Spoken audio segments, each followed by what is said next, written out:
just sort of from your memories, I mean, you used to get, well, I don't know what it's like these days, but Sir Bobby Robson was always generous with his time.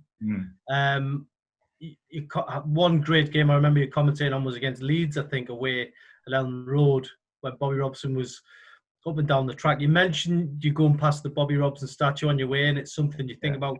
What was Bobby Robson, the man, like to deal with from a media point of view? Because I know he was quite generous, wasn't he, with his time? One word, magnificent. Yeah. Just the best. Always available on the other end of the phone. Would always tell you very much off the record, you know, what the team was going to be, if a player was carrying an injury, what the tactical thought was if someone was only going to last an hour. He'd done a lot of media, which helped, but he was just so generous of spirit. And he would always, the strange thing is, where they've placed the statue outside St James's Park, and this is going to sound horribly sentimental and a bit spooky, but generally he would always ring me at about the same time. So I'd always leave a message for him before a game, maybe on the morning of a Saturday afternoon game, and he'd ring me maybe three hours before kickoff and give me the team.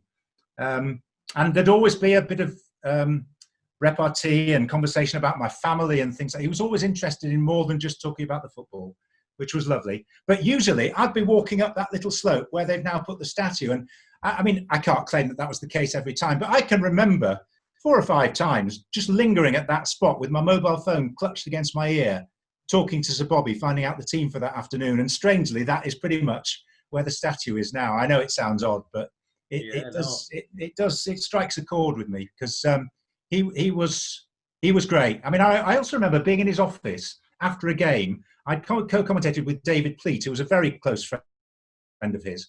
And we were very kindly invited in for a drink in his office afterwards. And it was the day, I don't know whether was it when Keegan had finished with England, and the FA wanted Bobby to take over. And we were in his office after the game when the call came through from the FA, asking him whether he'd be prepared to take over as England manager on a temporary basis at that stage. So we were sort of in on little bits of history as well, like that. And he knew you were never going to say anything to anyone.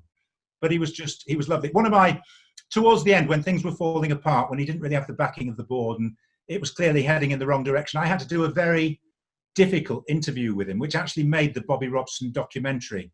That was a wonderful film. And I first watched it on a transatlantic flight, and I'd never seen the interview back.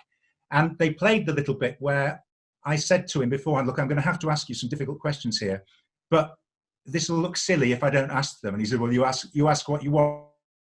It is discomfort having to answer them. And I still feel uncomfortable looking back at that I had to, I mean, professionally I did, but I had to put him in that position because he'd been always so wonderful to me.